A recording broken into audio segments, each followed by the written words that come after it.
From Santa Barbara, California, the Timeless Voyager Series, where the knowledge is timeless and you are the Voyager.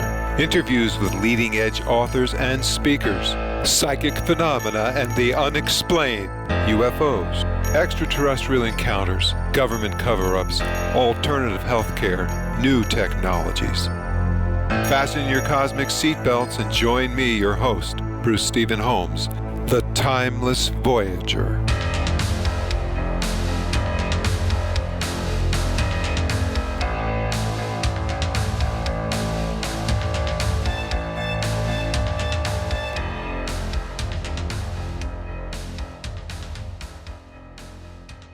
The Montauk Project. Now, anyone who has listened to Timeless Voyager Radio on a regular basis is familiar with Al Bielek and the Philadelphia Experiment.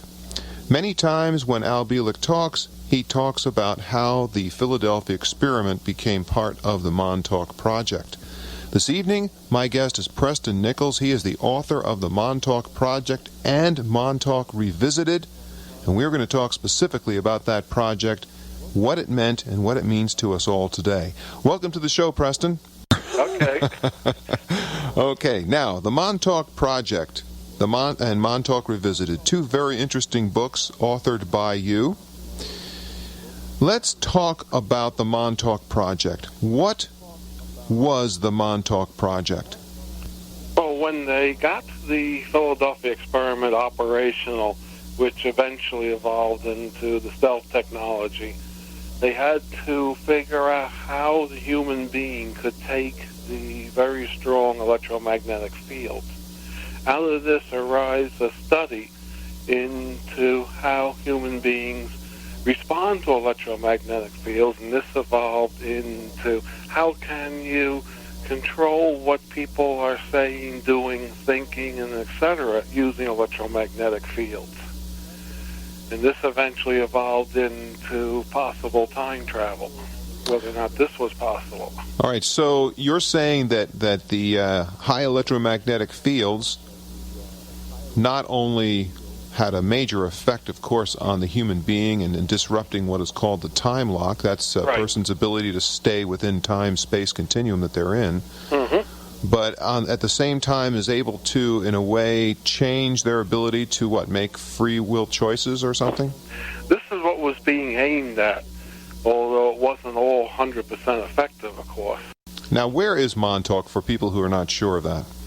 Okay, if you know where New York City is, Long Island is a suburb that goes east of New York City. It's an island that is roughly 120 miles long. On the southeastern tip of Long Island is Montauk Point. The Montauk Project took place on a deserted Air Force station known as the Montauk Air Force Station, hence the name of Montauk Project. Just like Project Invisibility was known as the Philadelphia Experiment because it was done in Philadelphia. Montauk was done at Montauk, New York. Now, Preston, how do you have all of this information? Well, I was one of the civilian employees at the Montauk Project. I was in charge of modifying and keep repairing maintenance on some of the electronic equipment out at the Montauk Project. So you were actually there during, 1940... No, let's see, where would that be? I was there from roughly 1969 to about 1983. Now, I almost made a mistake there because I was thinking about the Philadelphia Experiment, which happened in 1943. Yes. The link up, the time warp that occurred was between 1943 and 1983. 83, yes. What happened in 1983? I think this is very important for people to start getting an idea. Well, in 1983, that's where, by the use of what we call witnessing in the metaphysical field, a loophole, a wormhole, so to speak, in the fabric of space-time was formed between Montauk 1983 and Philadelphia 1943. This was done literally by connecting the two time points through radio transmissions through time, by having equipment and people at the same place at the same times, and by using the biorhythm of the Earth as well to connect the 2 points. This is why you have the 43, the 63, the 83, and so on points, which represents a energetic peak in the Earth's biocycle itself. Now, of course, the question, the old which came first, the chicken or the egg, comes up. Yes, I know. Here it comes, right? Right. So did the people in Montauk plan this thing to hook up with Philadelphia? There is some evidence that this happened because Al Bielek or Edward Cameron remembers being told that the Philadelphia experiment had to happen August 12, 1943, or not happen at all, which is an idea that the thing was forced, that the dates were forced to, was forced to happen on those dates. Let's talk about Edward Cameron for a few moments. Yeah. He became very interesting, certainly very important in the Philadelphia experiment. He was the brother that jumped off overboard. It's so hard because there are people that probably have not seen the movie, and I suggest you strongly go out and rent the Philadelphia experiment. The first movie, not the second one. The Right. Philadelphia experiment, not whatever the other one was. Edward Cameron was the one who jumped overboard after he and his brother... Duncan Cameron. I'm sorry, Duncan. Oh, wait, who was who? There's Edward Cameron. You know him as Al Bielek. Right. Okay, I've got it. I knew I had it reversed. And then there's Duncan Cameron. Right. Duncan Cameron was the one who literally, as my understanding is, became very important in the Montauk Project. Am I wrong in that? Yes, this is very true. Yeah, I'm right. Okay. Duncan, see, the Montauk Project was essentially a mind amplifier. Whatever a person could think of generated his mind. This thing created a virtual or an artificial reality which was broadcasted out into the ethers. Now, let me see that. There was a little, according to the book, and I remember this book very well, there was a picture of a chair. Yeah, the chair was, we call that the Montauk Chair. That was a lounge chair with a group of sensors that would pick the waves, so to speak, right out of the person. That was the input of the system. Then from there it went to a group of computers that would align, phase align, time align the signal, and then it went to a very large old-style radar transmitter, which the final amplifier was essentially a particle accelerator, where they were tapping the power right out of the atom itself by accelerating particles at the speed of light and tapping the vast amounts of energy that were released when you do that. So now it was found that by having someone who had real strong psychic abilities, which of course Duncan was one of them, and hooking him up in this chair, pile of equipment, right, you were able to then create some very interesting realities of which. Oh yeah. Why don't we talk about some of them? Whatever. See, you got to remember, when you think of something, when you think a thought, a lot of people in the metaphysical, the Hindu field, philosophy in general, believe that that idea, something, is created somewhere in a reality that you create. A fleeting short a period of time as it is, it's created. Now, what we did was we took this thought, this creation, and amplified it, boosted it to the point where it became real and physical in our reality. We were able to create solid objects. We were able to create wormholes, vortexes, time tunnels, so to speak, to other times in space. We were able to transmit thoughts to other human beings and dominate what they thought and did, and etc. It just went on and on and on. Now, An avant-garde project like this, almost anything you do with it is interesting. Now, let me see here. I'm going to stop for a moment. I want to tell people that there are 3 books. Yes. All right, I'm going to do this a little bit for people because I tell you, it's hard to find these books, folks. If you can find these books, good luck. Here they are. The Montauk Project, Montauk Revisited, and The Pyramids of Montauk. There are actually 3 books. Preston, let's continue talking then about this chair, about the fact that when was it only Duncan who sat in that chair? No, there are other people who sat in the chair. We had multiple chairs at Montauk, and each one was tuned for a different person. These things had to be tuned to the frequency transform or the vibe that the persons would generate. Now, what kind of things would these people then think up? What were some of the things that were done? Well, as we mentioned earlier, they would think of targeting a particular person or a group of people and transmitting thoughts and such to them. They could also envision an object. If the object was within the information bandwidth of the system, the object would be created in its full physicality and would remain intact. If not, it might be an image or it might be partially physical, who knows. Give us an example of an object that was manifested through this process. We tried everything from inanimate objects such as glasses, cans, technical paraphernalia. Whatever we had laying around, we would show the psychic, and that person would try to envision it. We had some success doing lower life forms and insects, but we couldn't get much beyond something like a mouse, a small mouse or a small rodent. We couldn't generate a squirrel, for instance. Apparently, either the person couldn't envision it completely, or the equipment didn't have enough fidelity, so to speak, to reproduce the vibes or the frequency transform that represent the object. See, every solid object starts out as a group of frequencies.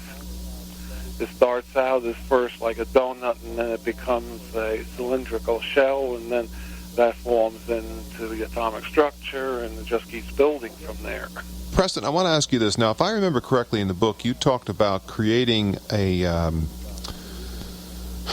don't know what to call it, a tunnel, a time tunnel, a way to get to different places. Now, does this mean that you were able to do interplanetary travel?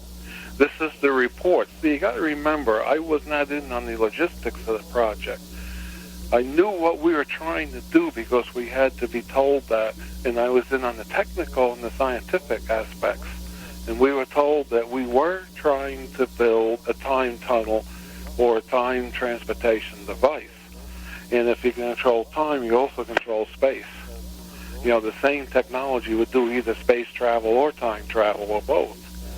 So yes, there are reports that a opening or a portal was formed between Montauk 1980-something and the underground of Mars and then the Big Pyramid on Mars. This is from witnesses' recollections. This is absolutely incredible. Folks, I tell you what we're going to do. We're going to open up the phone lines if you'd like to speak directly with Preston Nichols. We're going to talk about time travel and everything else you can imagine, I guess, if it has to do with Montauk. Mm-hmm. Preston, my understanding is that, according to Al Bielek, there was one image that came through that pretty much destroyed Montauk. Okay, you're thinking of what was known as the Beast. That's right. Or Junior. It was decided by a group of people on the project that the project was headed in a bad negative direction and had to be crashed, and the idea was surface Mike from Tampa. the id or monster out of the subconscious and allow this thing to become fully created, fully potentialized, and just let it run amok around the place and shut it down. And it did work quite well. The thing appeared, but we had trouble shutting the equipment off, being that the equipment ended up in some sort of a space-time energy lock, and the only way we could stop it was to actually hack the equipment apart at Montauk. At the same time, Duncan went back to the Eldridge and hacked the equipment apart on the Eldridge. So this is why everything had to be hacked apart. Yeah, because the thing became self-supporting. It didn't need outside power sources anymore. Unbelievable. Let's take a call from Mike, Tampa, Florida. Welcome to the show, Mike.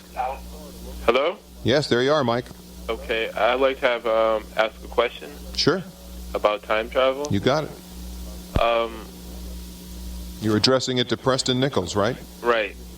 On that matter, the Philadelphia experiment, was that really a reality? I don't understand the question. I mean, was it really true? Mike, you're listening to Timeless Voyager Radio. Of course it was true. Oh, he's asking, was it true? Yes, it's true. Mike, I'm not laughing at you. I'm just laughing. You asked Preston if it was really true. Yeah, I was asking about if time travel was really true. How come? Yes, time travel is true. And the government conducted the experiment? The government, so to speak, we believe it's the secret sector of the government, the security sector, has essentially a super technology way advanced of what we have in the private sector. We today now are coming up with the theories through quantum physics of how to do time travel, space travel, using electromagnetic functions, which we were playing with out of Montauk, 20, 30 years ago. So does that answer your question, Mike? Yep. Thank you. Thanks for the call. Matthew in Wichita.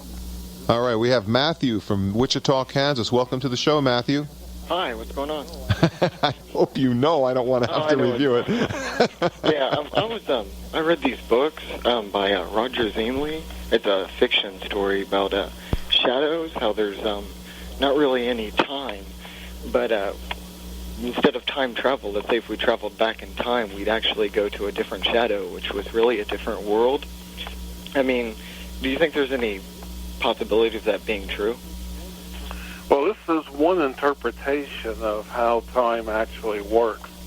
Although time is not time as we know it, all time coexists. That's saying the same thing.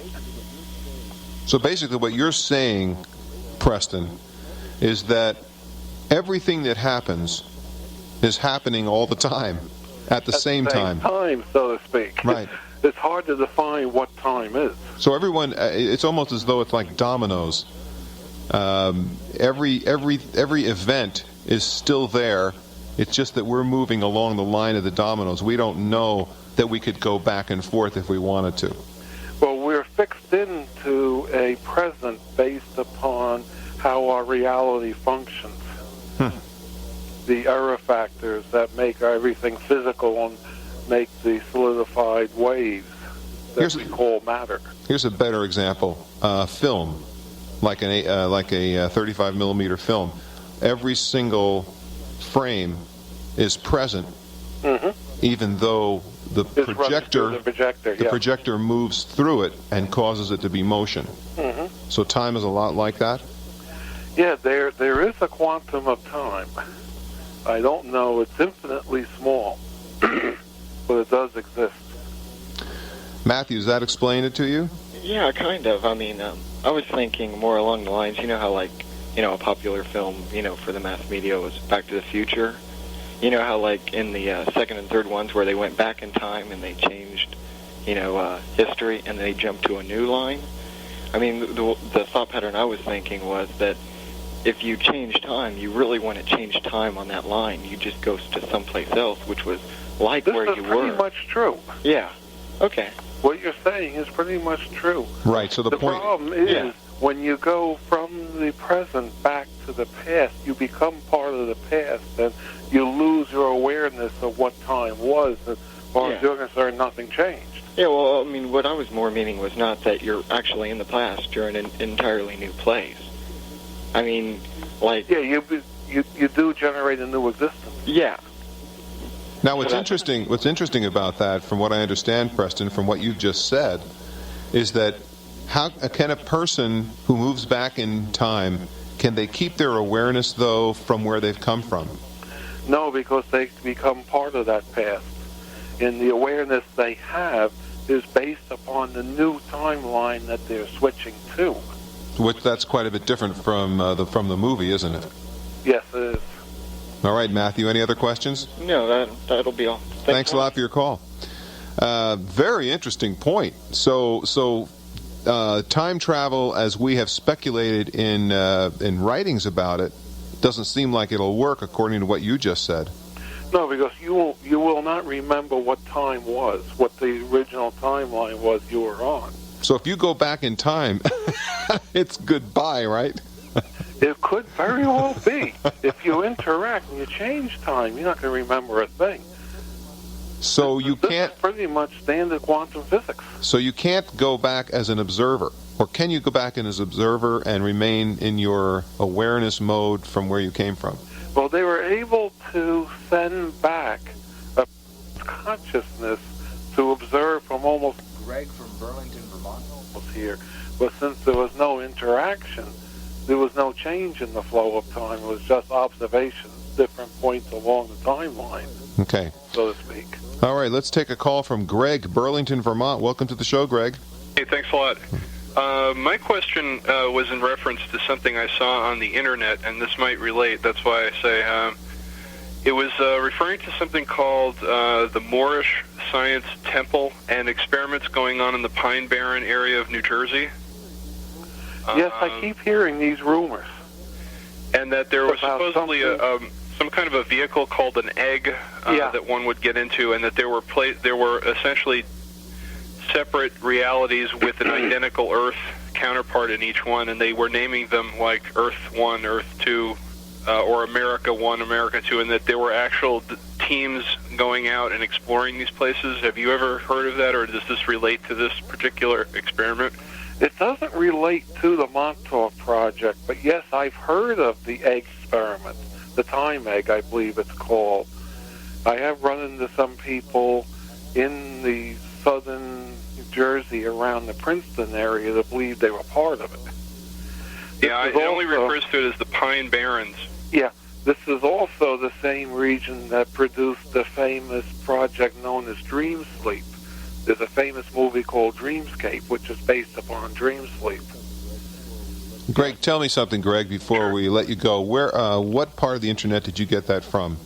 I'll tell you very honestly, I didn't get it. Okay. A friend of mine did and gave me a printed out copy, but I think it was on Paranet. Yeah, probably Paranet would sound like a good try. And it was listed under the name of Incunabula. Incunabula. Which is a company that I guess was dealing in books all concerning this subject, and it was, the weird thing was... That's out of Ohio. What's that? That's out of Ohio. It is. Okay, I didn't know. And it's interesting. I know the people in that book company. All right. Yeah. All right, Greg, anything else? Just also, will you be coming out with any more books? And also, I was wondering, because I'd heard you on, I think, this program before, what's the situation that you have a brother who was moved from one body to another? You're thinking of Al Bielek. I'm not Al Bielek. You're thinking of Al Bielek, who Preston Nichols is a gentleman who was working in Montauk. Al Bielek was one of the people who went into Montauk. Oh, I see. Is there any way you could talk about that a little, or? Well, we may not be able to get to it, but I'm going to have Al Bielek back soon, so you could look forward to that. Sure. And is there a way to get tapes of these shows? Absolutely, Greg. Thanks for asking, and I'll tell you in a few moments how you can do that. Thanks. All right, thanks for your call. Let's see, Preston, there's so many questions. Sure. Montauk Revisited. Tell us a little bit about that book, and what was the purpose of writing another book about Montauk? Well, Montauk Revisited has either not known or not included in Montauk Project, starting with the Montauk Boys and the total destruction of these young boys and, mind control work on the young boys, or what up through the development of the transistor connects to... Okay, let's take a call. John, St. Petersburg, Florida. Welcome to the show, John. Oh, thanks for another great show, and thank you for your guest, really. All right.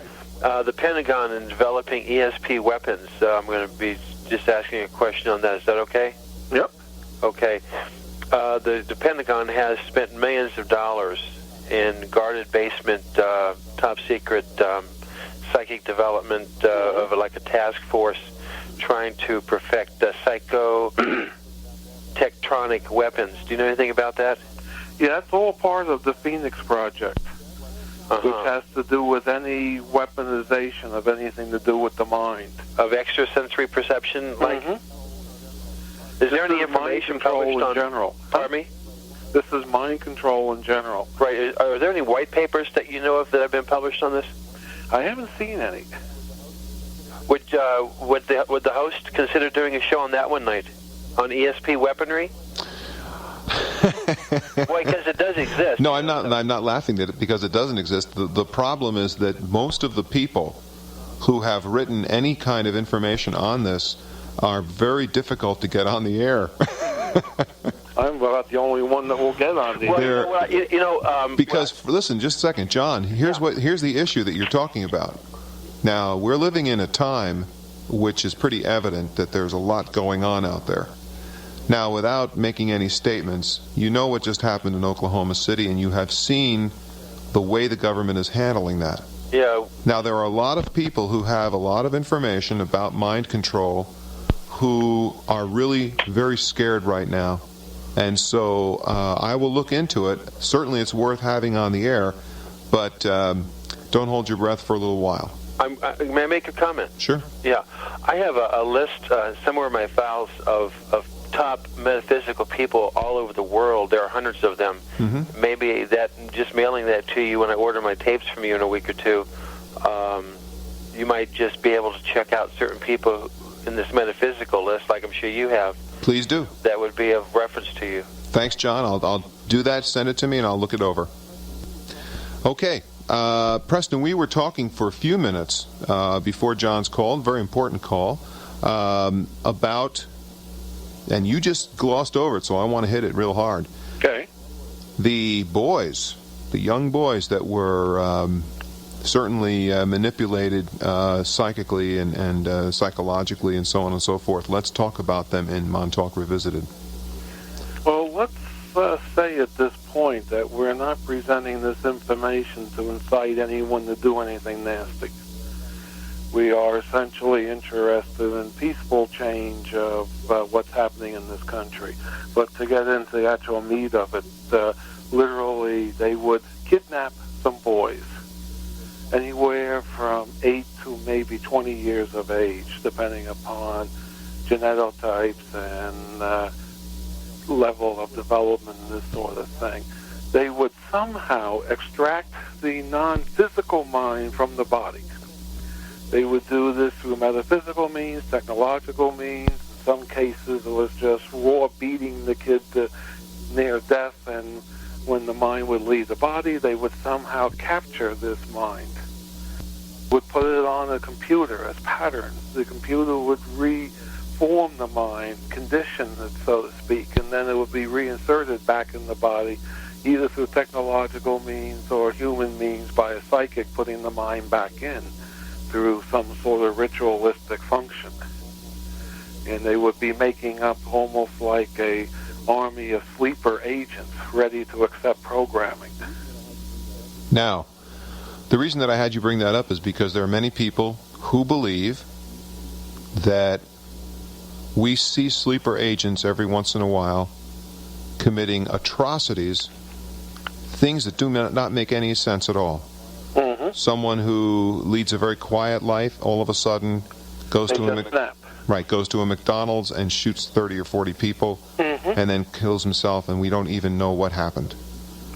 There are those who believe that this kind of behavior has in it the type of training that you're speaking of. It's very possible. And you're saying that we don't know what these guys are set up to do. All we know is they're out there. Now, if this was happening in, let's say, the late 60s, early 70s, no, where is this happening? It's happening all over the country. But I mean, when was this particular episode occurring? The Montauk boys seem to be between roughly 1970 and, believe it or not, present day. It's still going on. We were out at Montauk, and one of the ladies we were talking to showed us a picture of her son. I said, you better be careful of them. You know, they they have been kidnapping boys for the Montauk Project. He said, yes, I know. The police in the town of Montauk warned her to be very careful of their sons because they're still kidnapping blonde-haired, blue-eyed boys. So this almost sounds Aryan. Almost sounds nasty. Very Aryan. Yes. Although it was not only Aryans they took. They were interested in some genetics, which we still don't fully understand because I'm still personally unraveling this part of the project by finding these boys and deprogramming them. Now, you have successfully deprogrammed a few, haven't you? A few, yes. What is the general characteristics that they have? Well, the ones I've been able to find already started to break their programming and came to me for help. The ones that we don't find are the ones that blend in our society and no one even knows it. Now, do they have pre-programmed information, or are they being programmed when it is necessary? I believe they're going to be programmed when it's necessary. They have open programming slots in their mind ready to accept programs, possibly from a distance through some sort of radio. Also, these kids have a tendency to be implanted with silicon chips. Now, of course, we hear that, and then people laugh at that idea, but we have heard that there are people out there now who claim they have silicon chips, and of course... I have technology here that can pick up the emanations from the nanotechnology processing, radiations that don't belong in the human body. So you can tell if a person has the chip? I look for the radiations. I also look for distortions in the aura. I use both metaphysical and physics as well to find them. So for you, this is not hearsay, and it's certainly not science fiction. I've seen the chips. I've picked them up in people. I've seen chips removed from cadavers. Believe me, they are real. Preston, we just have a few minutes. We need to kind of wrap this thing up. What do you think is the future of the work and the experimentation that has been done with this project so far? Well, from what we've seen so far, the project has been heading at one particular direction: control and domination of the population. Although it does appear that the upper forces worked through the project for 9 days and balanced it out. That's the subject of a future book to come out. That's what I was going to ask you next. Known as, well, we're coming out with 2 books. We're coming out with a book, the working title right now is Encounter in the Pleiades, which is a book on ufology, UFOs. This will be a different one because this will go into actually how UFOs work and my own personal experiences with UFOs as far as abductions and seeing technology in the government sector. Wow, that's something to look forward to. And then Montauk Reconciled will be how the forces of God, for want of a better word, use the last 9 days to balance out millions of years of negativity coming through all these projects. So we found out the Montauk Project is not a one and only. There's maybe 10,000 or more of these projects going through space and time.